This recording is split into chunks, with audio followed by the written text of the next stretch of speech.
Good morning.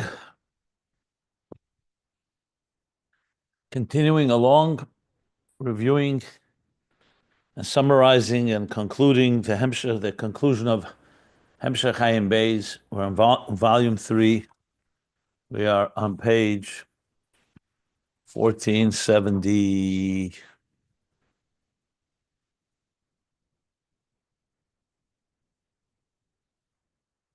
73.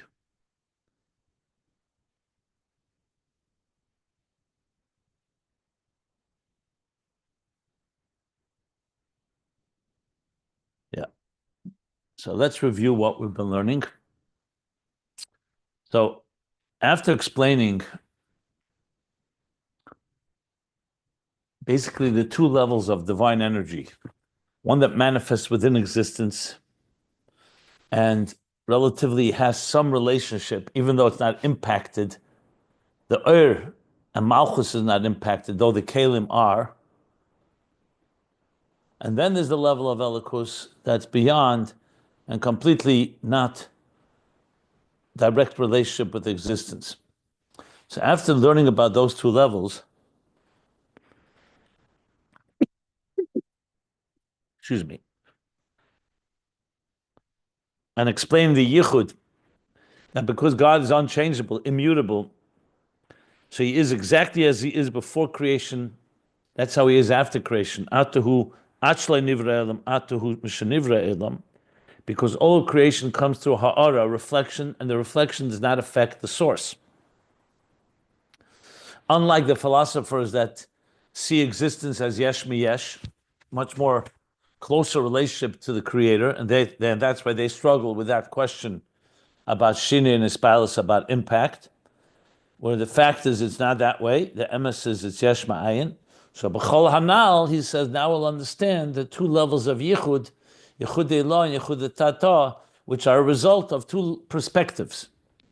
The perspective of Daas Elyon, so perspective, and the perspective of Daas Tachton. So Daas Elyon, the perspective is, we begin with God. God is a true reality. Everything else is chosen to be, and as such is completely insignificant and infinitely distant from the Creator. So true reality, yesh, the real yesh is only Atzmus, yesh amiti.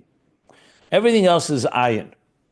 But this yesh amiti wanted to create existence, and therefore he did it through this process of oir. So the first step of the process is his galus, his galus in Atzmus, which is the oir hakol b'atzmusei. So there's no oir yet, but it's God, so to speak, beginning the process of wanting to express himself, wanting to manifest in some way. But it's still all on God's terms. That's Daas Elyon. So what kind of yichud results? What kind of unification results when you come from that? There's bittul metzias. Everything is completely absorbed and one with the Creator. Then there's a second level. The actual process of creation now requires an oir that manifests and is tailored and somewhat relates to existence. Because he wants an existence. He doesn't want it to remain within his own consciousness, so to speak. He wants an independent consciousness. And here the oir, so-called, is removed a bit. It still remains intact and retains its divine quality because it's divine energy, but it's a divine energy that relates to existence. And as such, it's called Das Tachton. Now, we're talking about we're beginning from the perspective from the yesh, from the perspective of existence, and existence comes to recognize the divine energy within it. And that leads to a very different type of yichud, yichud tata, bitl hayesh, which means that the yesh recognizes, I'm not on my own, I am subjugated, I am an expression of the divine. But it's very different than Daas Elyon. Those are the two different levels.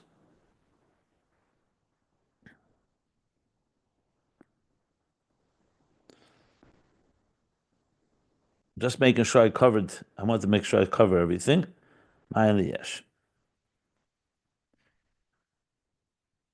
And this is the loy niskanu alilis, loy with a vav or loy with an aleph.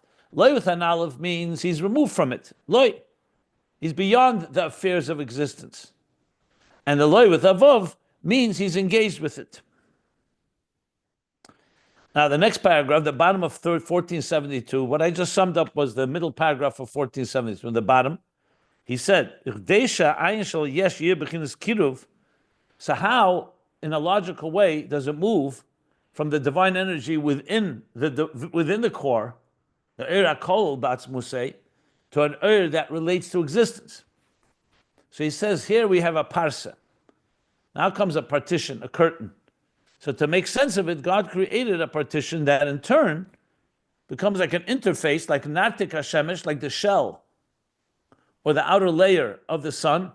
And I actually did look up the images. The Nartik is compared to the corona is called sometimes a shell, like the outer layer, the outer filter of the sun. So through it, the oil gets diffused, and as such becomes something that relates more to existence. So the way it's inside of the sun, it's not even called air yet. It's all the sun's power to give off light.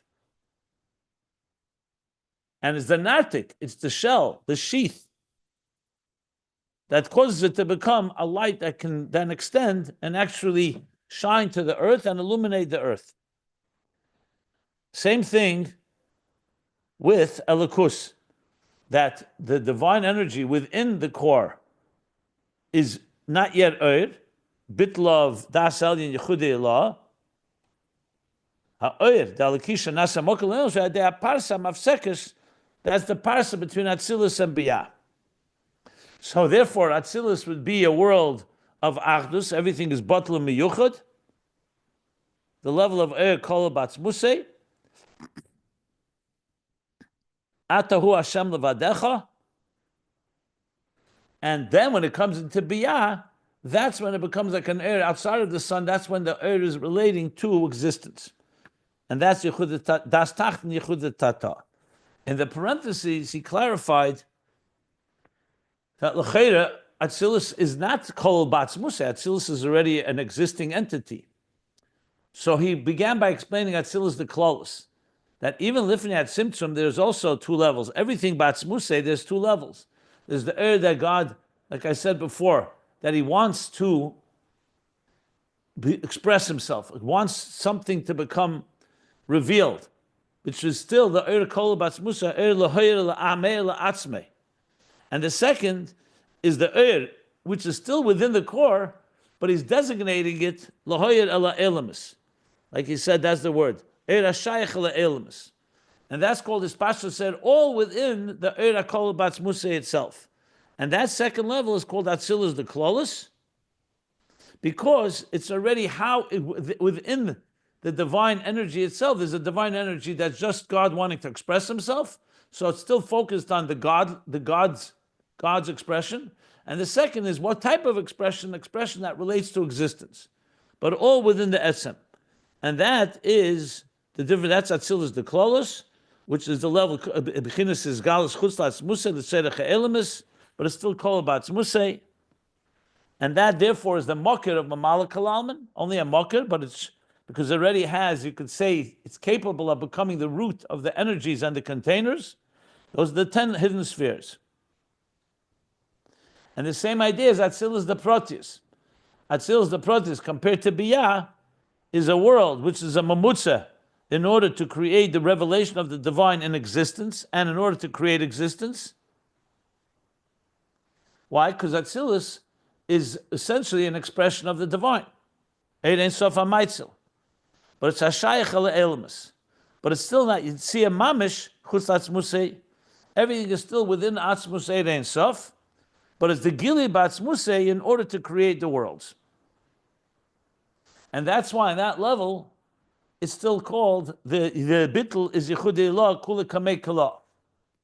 So in other words, even the level of energy that is designated for existence is the root of Mamala Kalam, but it itself is still a divine expression. Now the difference is the divine expression just that God is being expressed, and he wants the Koyach Izgal is the power to go beyond just Atzmus. He's already begun the process, but he's not yet designated an energy that he's going to apply. Like the artist has decided he's going to become an artist. That's already a Koyach Izgal. That's not the Etzem itself. And then what kind of art is he going to create? He's going to create a world, and he's designated energy for that purpose. But it's all still within the Etzem, and that's why it's still Yichudei La. Where's Yichudei Tata, Daas Tachton? That's already the energy as it comes into Biyah, as he says, Aval Biyah b'chinis yesh she'ena me'esham b'chinis gili eira insof. So though it comes from Malchus of Atzilus, which pierces the partition and the curtain, but now it's become the Nivroim Nifrodim. That means B'tzad Esav, they become now an entity, a consciousness of their own. It's not all as it is within the divine. Rakshahu bottle medaite v'ritzene.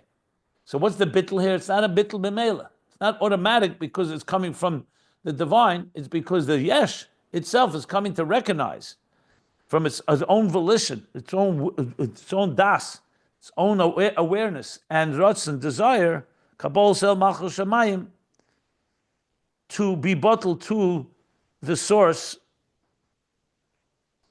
which is Yichudei Tata, through his bonus sha'ayin alaki, mahava ese haribotl el ayin alaki, and this bitl is bitl hayesh. So even though it's bottle, it still stays in the state of a yesh. It's still an independent entity. And that's where we stopped, and we're going to continue. Just to make this a little more palatable, let me explain the difference between these levels in Avodas Hashem. It'll make it easier to understand. And the Rebbe speaks about it in the letter I mentioned yesterday. There's a letter in Tafshin Tes, 1949, where the Rebbe is asked by someone, how could we say there are levels before the Tzimtzum when Eira Ein Sof is poshed betachlis hapshitus? That's the lashon in Eitz Chaim. It's utterly seamless. So how do you say there's levels? And the Rebbe gives two answers. One answer, he says, it's all relative. Relative to after the Tzimtzum, it's poshet, it's completely seamless.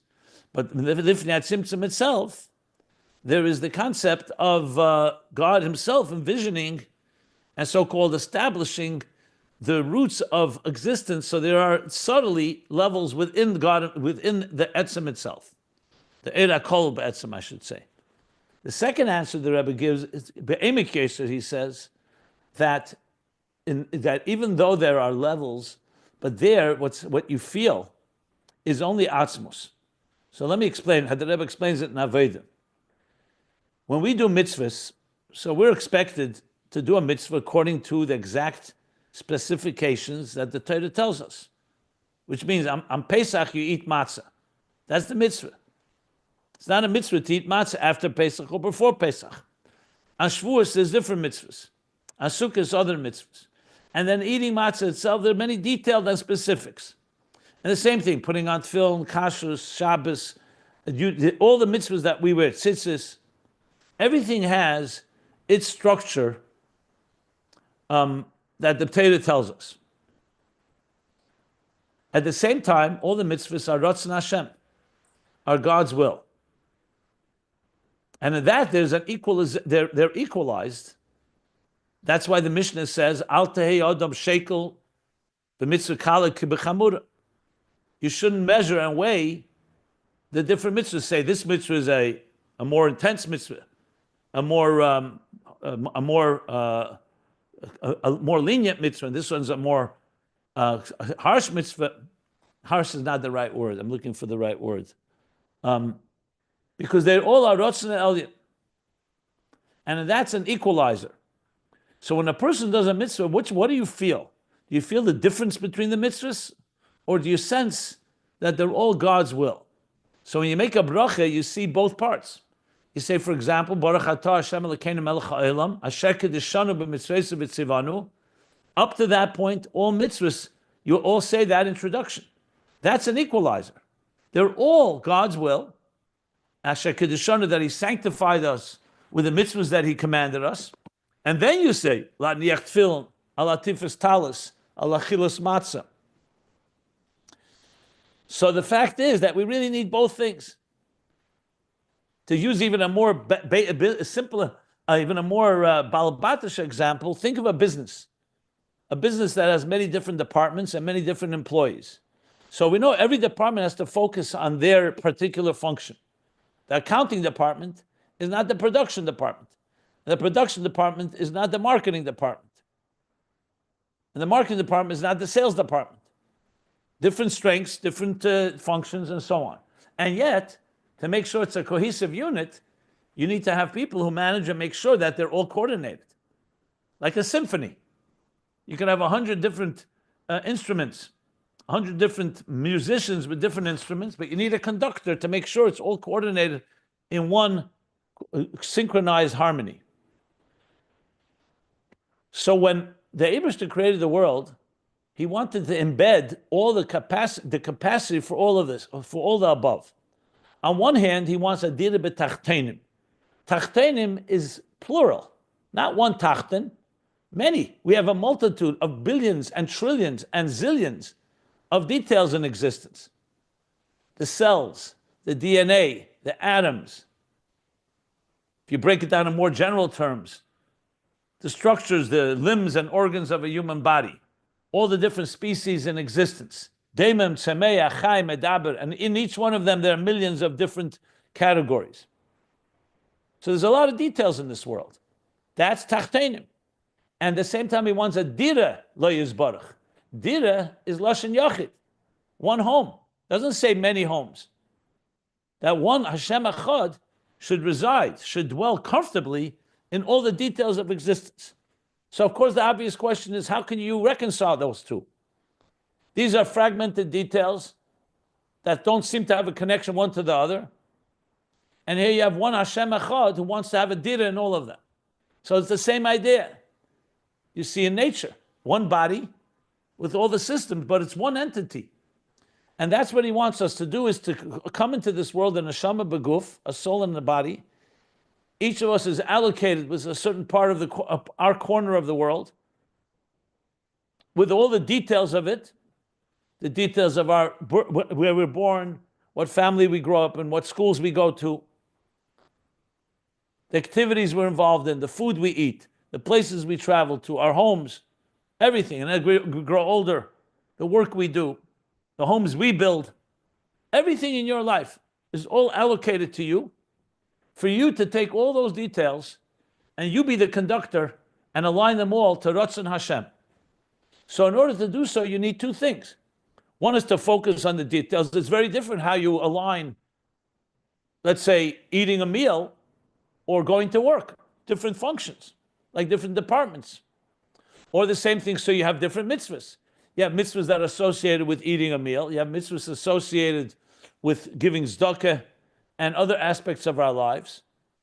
The 248 positive mitzvahs, 365 negative mitzvahs correspond to the different body parts. The 248 limbs, the 365 sinews or nerves, and so on. But you're all aligning it to one Hashem to make a mishkan, v'shechanti b'seicham. I, one God, will rest among you, b'seicham, the plural. So you have here, therefore, the need for both aspects. One is elikus that relates to each detail, and that's when you focus on the details. And you need elikus that encompasses them all. It's just God's wish that he wants to have a dira b'tachtenim, that he wants to have an existence. So in the source, Atzmus is beyond everything. So the first step is Oyr. Oyr is the energy that God employs. It's an expression, but it's essentially just like the sun has light that gives off. So the divine energy is the energy that God uses to create existence. But the first level of energy is only about God wanting, koyach izgalus, the mere fact that he wants to have existence. But he's not thinking about existence. He's thinking about, it's God's interest there. So that level of Oyr is Daas Elyon and Yechud Elah. It's all about within God. And even the level where God starts to envision existence, he says here, is also a level of Yechud Elah and Daas Elyon. Why? Because it's all the way it's within him. It's only after the Parsa or the Tzimtzum, where the energy now is starting to relate to the details. That's where you have Das Tachton and the Bitl Hayesh that it creates, which is the Yechud Tata. But you really need both. Because if you really want to have the whole picture, an interface between God on God's terms, That's Yichudei law and Daas Elyon. And existence and godliness on existence terms, that's Das Tachton and Yichudei Tato. So therefore you have two different levels. We have to begin from the bottom up. You can't start from the top down. But the goal is ultimately to incorporate both levels, and we'll soon learn how we also join them both together because they're very different perspectives and different levels of bittul. And ultimately, it's all going to become one because at the end of the day, like he said in the beginning, Kel Deus Hashem is all, he says, is Sevel Beza Deus, Ke'echad. But we haven't gotten to that yet. Meanwhile, we're talking about the two levels. And that makes it a little more understandable what the point is. It's not just a technicality. It's actually two divine energies that we can access, sometimes where we need to focus on details, and sometimes where we need to focus on the big picture that connects them all. And that's the difference between these two levels here. But it's interesting, even in the Kol Atzmus, there's the two levels. There's the level as it's Meir La'atzmei, which is completely focused on Elikus, and then how within God himself he's already establishing an that's Shaykh, that will become the that will go through the Tzimtzum and manifest within existence on the terms of existence. Okay.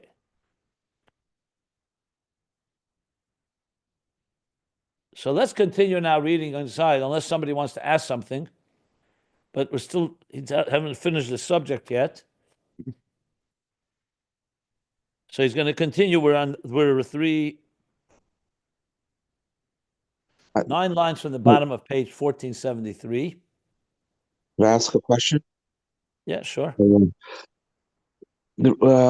What is the Rashima, which was left over? Let me put it this way: it's different. We're talking about or Atzmuso and Lifnei Tzimtzum, and then there's Tzimtzum, and then the Kav. But the Rashima was left over before. Does that have a different source? Is that connected to Spheres of Ganuzos? Need a little clarification on the Rashima, where it fits into this whole. Well, the word Rashima means a trace. Right. So there's no Rashima before the Tzimtzum.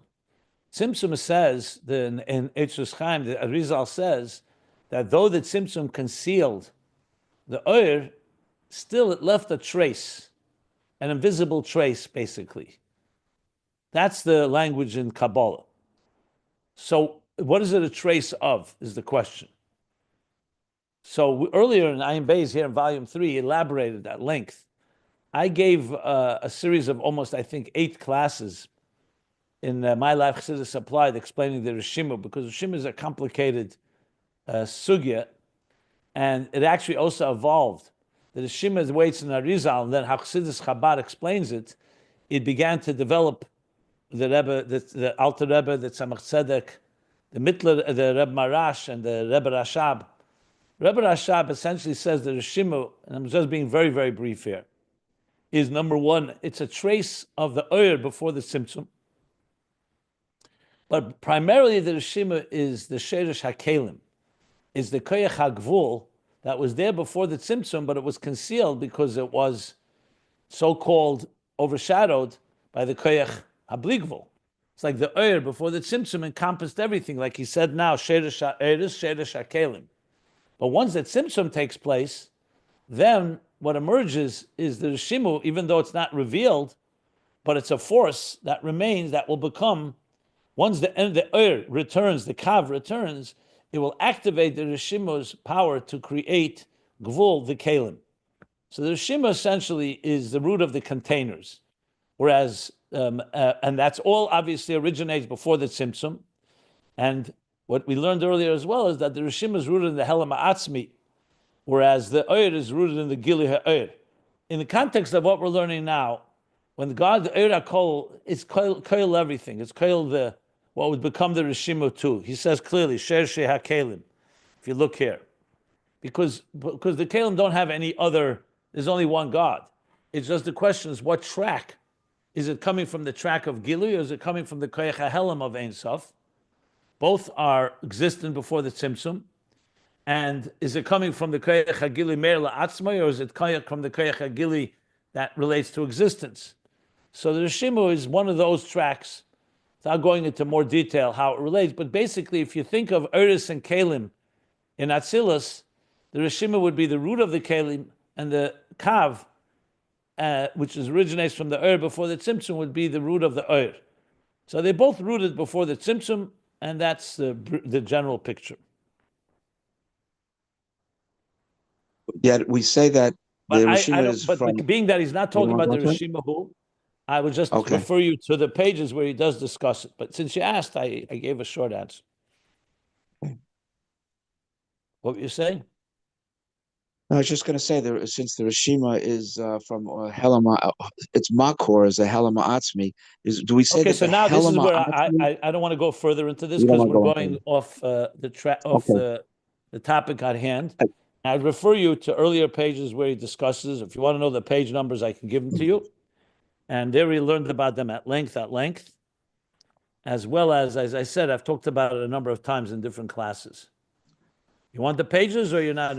Well, I just said that little quick question. If you say this is definitely off, then that Helama Atzmi, is that included in this or Kolo Batzmuso? The Helama Atzmi is Everything comes included. from Atzmus. So, of course, it has to come But from Atzmus. we say the or of or Kolo But Or Batzmus. is simply God's expression. Or can be also Or Hagvul, and Or could also be and the power of God to conceal is also a form of Or. Oh, okay. That's what I was asking. It is a form of or. Helama Atzmi is a form of or. It's a form of God's expression. It depends how you define Or.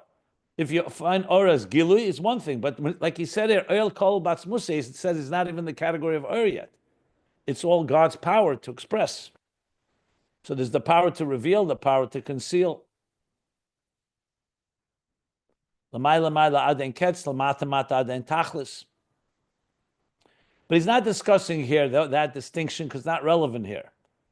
That's a whole other, that's what I said, it's a whole other discussion. It'll just confuse matters in context of what we're learning here.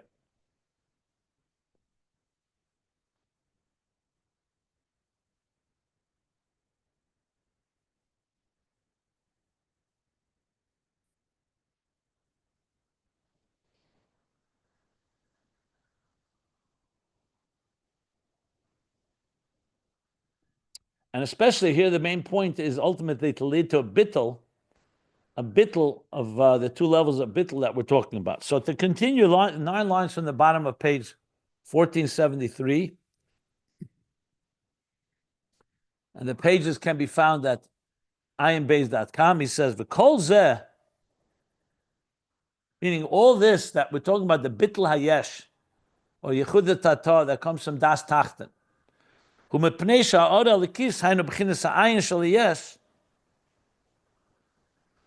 Because this divine reflection, which is the ayin eliki, the divine ayin, which means it's beyond the yesh. That's why ayin and yesh have nothing in common between them. But it's an ayin that is the ayin, the energy that is invested and engaging with creating existence. Shabaya de Parsa. It comes after and through the curtain, the partition. Bebchinas is galus in a revealed way lahavis to create. Who bebchinas tzimtzum v'helam ha'er. So where is this? How does this state emerge? Is because there's a tzimtzum and a helam that conceals on the divine as it is in its core before the parsa. The b'chinas ha'ara da ha'ara levad. It's only a reflection of a reflection. Al kain, and that's why it's able to nisava mizan nivroim b'chinas yesh. The nivroim that are a state of yesh, which means an independent consciousness, unlike Das Elyon and Yechudei Law. There's no independent consciousness. It's all part of God's consciousness. However, God's consciousness, either the general consciousness of revealing himself in order to create, or the consciousness of actually applying an energy that is designated toward the tzedach ha'elamis, like he said, for existence purposes. That's all the higher level. But now we have an independent consciousness called a yesh. And that's why they're created, because it came through the tzimtzum and helam of the Parsa. So this is the Samazan of B'chinas Yesh. Bittul Shamu Gamken B'chinas Bittul Yesh Levad. So number one, they're a dependent entity, and even their bittul is only bitla yesh. It doesn't annihilate their independent existence. Their independent existence, like you said, medaite v'ritzene, at its own volition, has chosen to recognize through contemplation. It recognizes we're not self-contained and self-made creatures. We are a product of the Creator, and as such, there's a bitla yesh, but it's only bitla yesh. And that concludes this first piece about the difference between Das Elyon and Das Tachton in the difference between Atzilus and Bina, Bitla Memitzias, Bitla Yesh, Yichud Elo, Yichud Ato, Das Elyon and Das Tachton. Okay. Now he's going to go, unless somebody wants to stop, I'll stop again for questions. He's going to now explain how these two levels exist in higher levels as well. In Atzilus itself, you also have these two levels. Now you may recall, it's a while ago, several years ago, in volume 2 at the end, he spoke about these two levels of ayin, the ayin of the Yesh HaNivra, Miti, and the ayin of the Yesh HaNivra exist on many different levels. It's all relative. And that's what he's going to go into right now. Are there any questions? Even Tzimtzum. Even Tzimtzum, yes.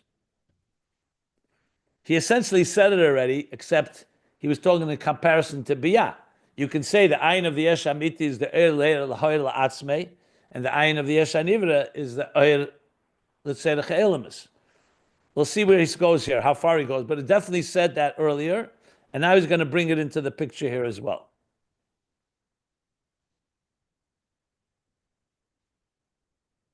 So let's continue. U'kamoy kain min ha'maitzel el ha'natzolim. This is from the Netzolim, Atzilus to Bria, to Nivroim. From Netzolim to the Nivroim. Now he's saying from the Maitzel to the Netzolim, meaning from the emanator to Atzilus, to the emanations of Atzilus. Yesh Ayin Beis p.1473 hanal. We also have both levels of ayin. Shari v'chochma ma'ayin timotza. We see Chochma of Atzilus is called ma'ayin timotza. That means Chochma is coming from a level of ayin. Even though Chochma compared to Bina, Chochma of Atzilus is ayin compared to the yesh of Bina. But we now see that Chochma is a yesh compared to the ayin where it comes from. Shenimtzaz b'bchinas yesh ma'ayin de Keser. Chochma comes in a state of yesh ma'ayin, a leap. It's not quite the same like from Atzilus to Bina, but still Chochma ma'ayin to Motza. So it means that Chochma is coming like a yesh ma'ayin compared to Keser, from Keser. That's the lower level of ayin. That's the ayin of the yesh hanivra, the ayin of Chochma. Ubchinas ha'ayin de Keser. K'moishu ubchinas ha'Keser. And then there's the ayin of, that's Chochma coming from the ayin of Keser as it relates to the yesh of Chochma. Then there's the ayin of Keser as the side of Keser, and there, Hubchinas ayin shel yesh amiti. So Keser has two levels. How it is, it becomes an ayin to Chochma of Atzilus. So from the Maitzil, there's the ayin to the yesh of Chochma. And then there's the higher level of Keser, that's the ayin of the yesh amiti. And that level, the higher level, Hubchinas habitl di yichud Elyon, the kala mamish. That's the bitl of Yichud Elyon, that's literally like nullified entirely. U'kamaimer, like we know the Maimer in Zoyar, Keser Elyon afagav the iu oyer. So it says Keser Elyon, the supernal Keser, even though it's a level of oyer, but uchamhu, kadam ilis ha'ilis. It's dark, it's black, compared to the cause of causes. So as high as it is, Keser, but it's ayin, it's ukam, it's overshadowed, in other words. It pales, if you wish, in comparison to the cause of causes, which is the yesh amiti, what he's comparing here, what he says, higher than that. B'chinas shachrus or bitl b'tachlis. A state of utter darkness and utter nullification. That is the higher level. And the lower level, u'kamoisha nasa moka l'chachmeh. And then how Keser becomes the source for Chochma. Ubchinas ayin shala yesh hanetzal. Interesting expression. Yesh hanetzal. That becomes the ayin, which means a lower level, a bit of lower level of keser. That becomes the ayin. That from there comes the chochma ma'ayin to matzah, the yesh hanetzal, meaning the identity of the emanation. So even though yesh usually is reserved for nivroim, but compared to the ayin of keser, chochma is called yesh, and Atzilus in general is called yesh hanetzal. So it's all relative. Now it's not a contradiction to what he said before that Atzilus is yichudei Allah, because again, it's all relative, depending what you're comparing it to. So it's all about what level of elikus you compare it to. And here there's also a parsa. How did it get from the first level of ayin, of bittul betachlis in keser, to the second level of ayin, meaning the ayin of the yesh amiti, to the ayin of the yesh hanivra? Who gamkin al yedei parsa. Next page. Sheyesh ben keser lechochma.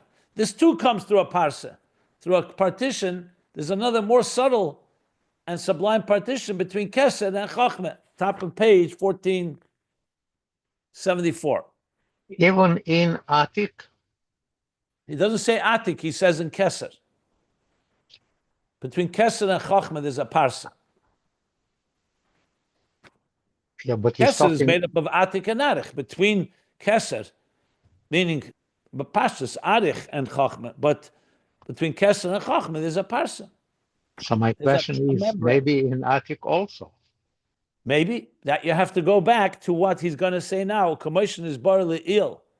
As we explained earlier, the inyan sheyesh parsois ad reish kol dargin.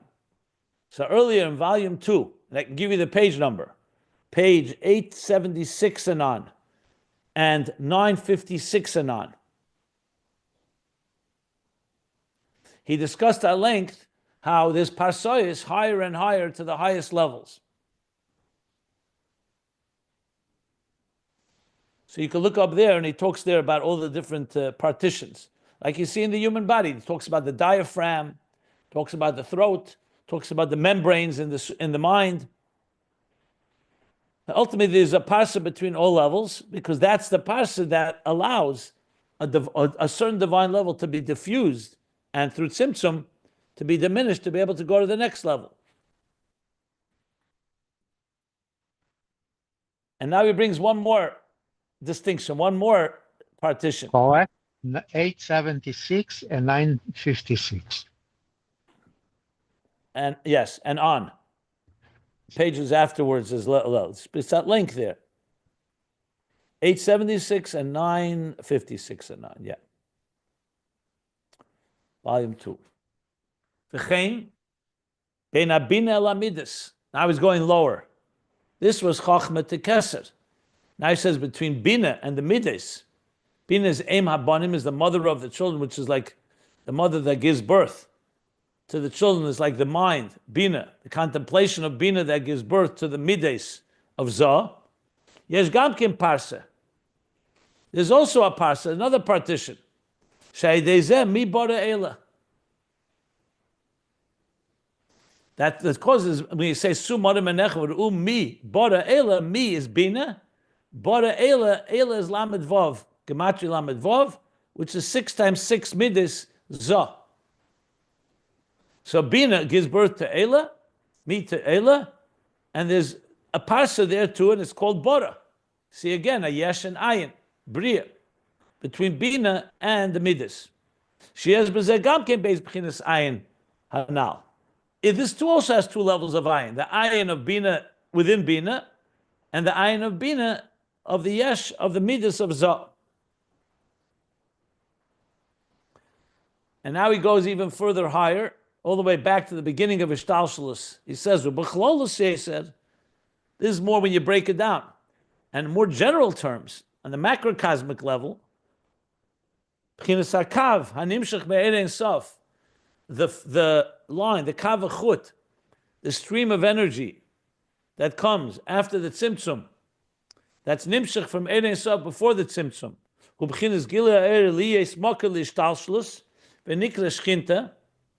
That is already a gilia air to be a source for ishtalshalos, because the kav came after the tzimtzum, and it's measured. A kav means literally a line. It's not Ein Sof Lifnei Tzimtzum, which is Mamala Kol HaMetzias, that expands and is completely all-pervasive. The kav is a focus like a laser beam, so it's a mokelish tasus, and it's called a shchinte. Called shchinte. Commission is barely ill, like we learned earlier, page 1439. If you want to look it up, around 40 pages ago. And here too, there's a partition, but now it's called tzimtzum. As I explained the other day, that when you talk the tzimtzum addition called tzimtzum, you don't call it parsa. Parsa is usually reserved for lower levels. But regardless, a hefsekat tzimtzum, the pause or the interruption of the tzimtzum, is dilug v'dichuk min ha'atzmus. So what do we understand? Ein Sof Mamala Kol HaMetzias is a state where it's all-encompassing, all-pervasive, seamless divine consciousness. Then God employed the tzimtzum to conceal that. And now you have a chol l'mokum poni, an empty space. Yes, there's a reshimu, a trace in there, but it's basically an empty space. There's no gilui. And then, achar kach himshich kav kotzer, kav v'chut kotzer v'dak is the expression Eitz Chaim. And now a very thin line of energy flows from the Lifnei Tzimtzum into the chol, and it will create everything. So based on that, the kav then would be like the ayin of the yesh ha'nivra, because it's a gili makar shtalshus l'shchinta, which comes after the tzimtzum, and dilug v'richuk, it's a leap and a distance from Atzmus as it is before the tzimtzum. Ayin mashakoseh b'davis fartem ezras, referring us to a Maimer in the year Tofresh Ayin Zayin. Earlier he referred to Maimarim from Tofresh Ayin Ches, so we know this is at least 1918. This is not Maimer from 1917. A Sfiras Ha'emer Maimer actually, Sfartem. Harizeh b'chinas Ayin shel Hayesh the Elamus. So in this context, the Kav would be the Ayin of the Yesh of existence. Va'erein Sof shel Lifnei Tzimtzum, and the divine infinite light, complete divine consciousness before the tzimtzum hakol b'atzmusei, which is generally considered as it's encompassed in the core before the tzimtzum, hu b'chinas ayin shal yesh amiti, shal yesh amiti. That's the ayin of the yesh amiti, the source itself. So here you have he's actually outlined 4 different levels of ayin, atzilus to biyah, meaning the 2 levels of ayin in 4 different ways. Atzilus to Biyah, Keser to Atzilus, Bina to the Midos, and now in general terms, the Elyon Sof before the Tzimtzum to the Kav after the Tzimtzum. And now he's going to say all these is all part of the Izbonus of Shema. The Ayin Beis Yechudim the Shema Baruch Shem Kved Machus Leilamot.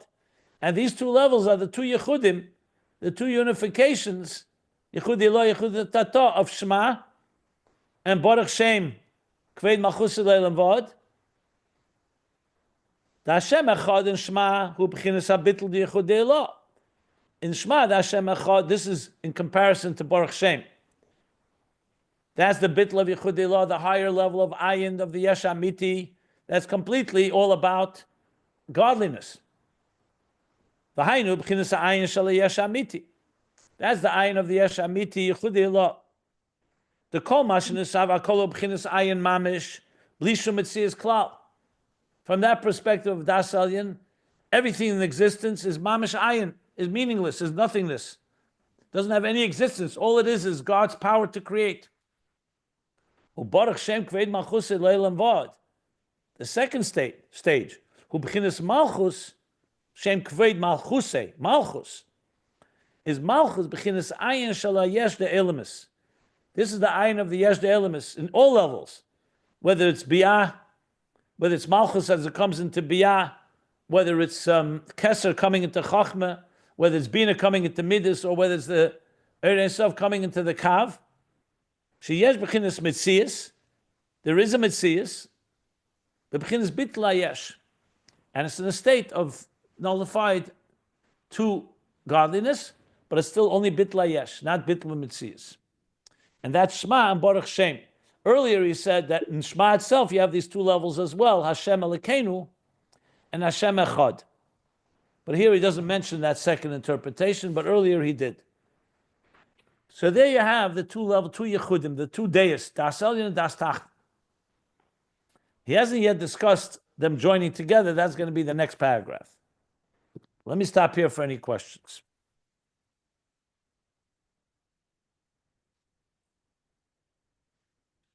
There's a classic anecdote that's told about a discussion, a dialogue, or a debate, you can say.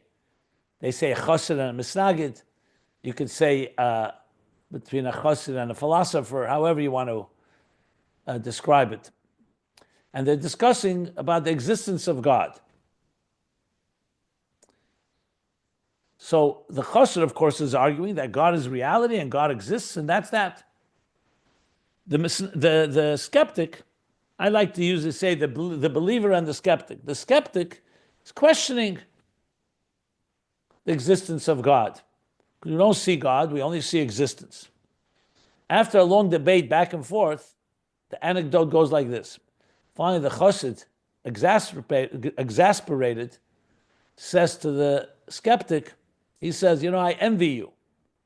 Why do you envy me? Because you think about God all the time. To be honest, the chassid says, I think about myself all the time. So I envy you. You talk about God all the time. You're talking about God. And I think about myself. Anyway, with that, they part ways.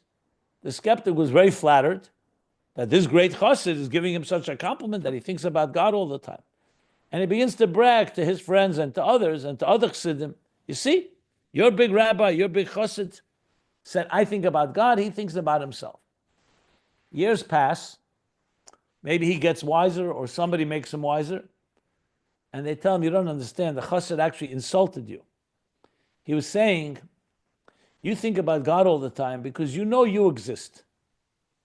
You don't have to think about yourself. It's a given. You don't question your existence. You question whether God exists. So you're constantly querying, does God exist? And if he exists, how he exists and what? But your given reality is your yesh. The chassid, the opposite. For him, God is a given.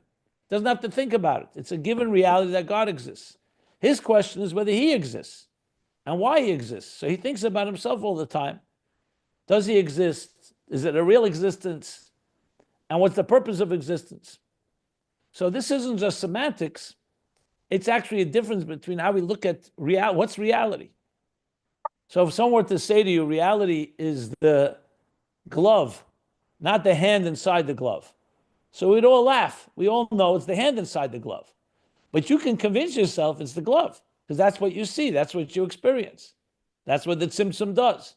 Someone will say to you, what's the ikar of a fruit? The shell or the fruit within? It's actually an example from the Shalah. He says in the beginning of creation, Klipa shemer lepri. The klipa, the shell, the shalacht, was protecting the fruit. And everyone knew that. But imagine you forget there's a fruit inside, and you begin to worship the shells, the potato peels, the eggshells, orange peels, the apple peels, and you forget there's a fruit inside. That's why it's called klipa. Klipa is not a bad thing. Klipa is a shell. That's what it is. When does it become a problem? When the shell becomes more important than the fruit within.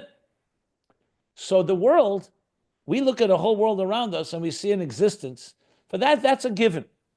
We start wondering, where is God? If there's a God, where does God exist? How does he exist, etc. But in true reality, God is the real Yesh Amiti, not us. But the fact is that Tzimtzum created an illusion, or created the perspective, our perspective, that we think we are where it's at, and God is the novelty. In the language of Chassidus, that Elam is bepshittus and Elikus is b'yischachus. Meaning existence is a given reality, and Elikus is the novelty, is the chiddush. When in truth it's Elikus bepshittus. Lifnei Tzimtzum, Elikus is the given reality, and existence is the novelty. It's a very different perspective. A little to give another language to explain the difference between Daas Elyon and Daas Tachton. So it really comes down, what is reality? Not just a question of, we know there's a God. That's why they also create different levels of bittul. If God is the reality, then all of existence is batl mitzias. If we are the reality and there's a God that created us, then there's a mitzias, and that's batl, bitl hayesh, as we discussed. Still a little more oisius to, a little more words to explain this idea. Okay. Any questions, any comments, anything?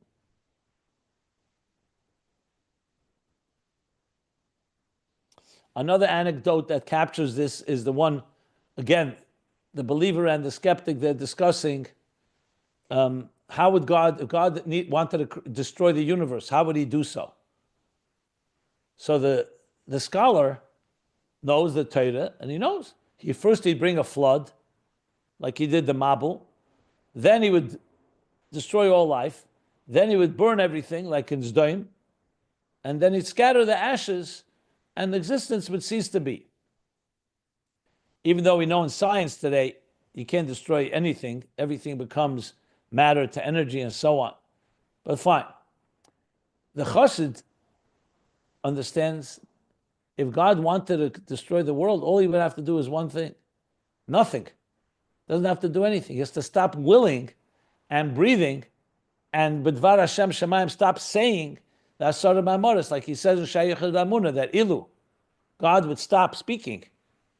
Existence would cease to be exactly as it was before created, before it ever existed. Because a whole different, it's not that there's an existence that God has to destroy. Existence has no credence, has no value without God's energy. It'd be just like saying, take away the very energy of something, then there's nothing left. In a Shama Beguf, it doesn't work that way because the body has its own source. The soul doesn't create the body, it energizes it. But think of the source of the soul, the body, whatever gives it energy. Take away energy, the matter disappears. Like the mashal that he brings in Tanya, you throw a stone, or in Chassidus, you throw a stone, the stone, once the strength that you invested in the stone dissipates, the stone will fall, it won't continue flying, because it doesn't have any power to fly on its own. There, the example is the flying stone, but the very stone itself also would disappear if it didn't have the Dvar Hashem. So again, two different perspectives on how we look at existence in context of godliness. Okay. I will stop here at the end of the paragraph. Any questions? Comments?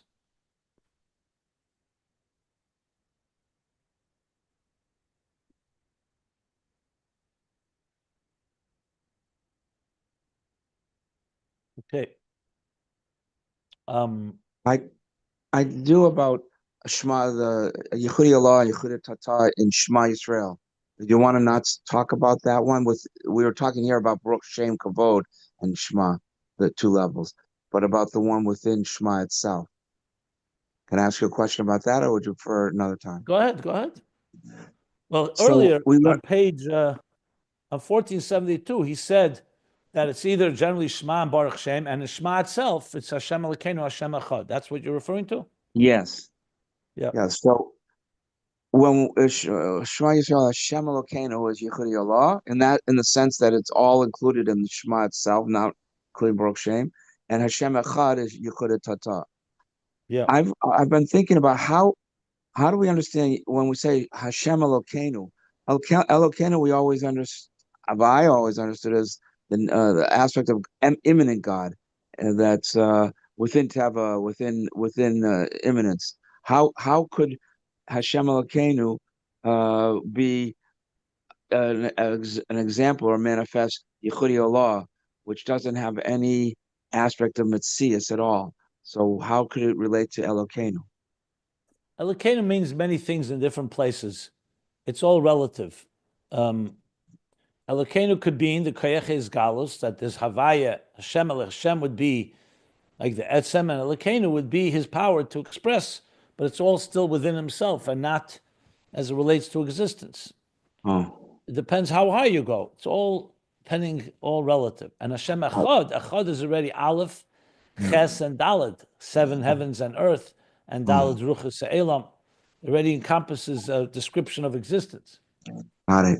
So you're saying that Elokeinu in this reference could be referring to sort of speak or la tzorich la olamos rather than or la atzmo. No, Elokeinu can be Orla Atzmai or Orla Tzach Erlemus relative to the Kav, which is already after the Tzimtzum. Depending, it's all relative. But depending what level of Yichudei law you're talking about. But it could be Yichudei law because Elokeinu is the divine, but it's still all within the divine, even as it relates to existence. It's all within the divine. And Hashem Echad is already the divine as it relates more to manifest in existence. Because normally when we say Elokeinu, it's referring to our God, which is a Metzias. We're relating to God. There's no normally. There's no normally because Elokeinu, I can show you 100 different places that explain Elokeinu differently. Okay. Elokeinu is not explained only in one way. It's all relative. Gotcha. In comparison to Hashem Echad, Elokeinu is a higher level. It's all God. Elokeinu is the name of God. Echad is already Ches and a Dalet. It's coming into manifesting into existence. It's all about relative. There's no black and white place that you say Elokeinu means specific. Elokeinu can be referring to even the highest levels of Gilui Lifnei Tzimtzum.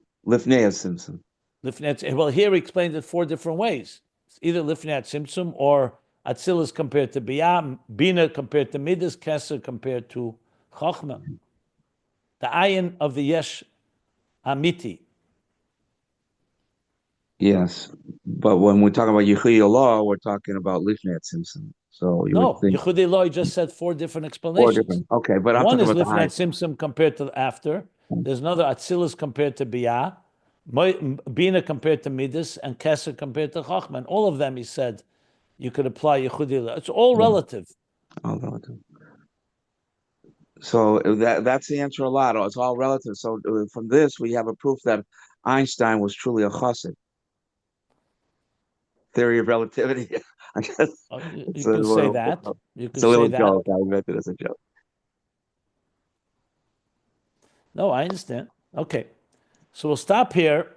End of paragraph on top of 1474. Are there any other questions?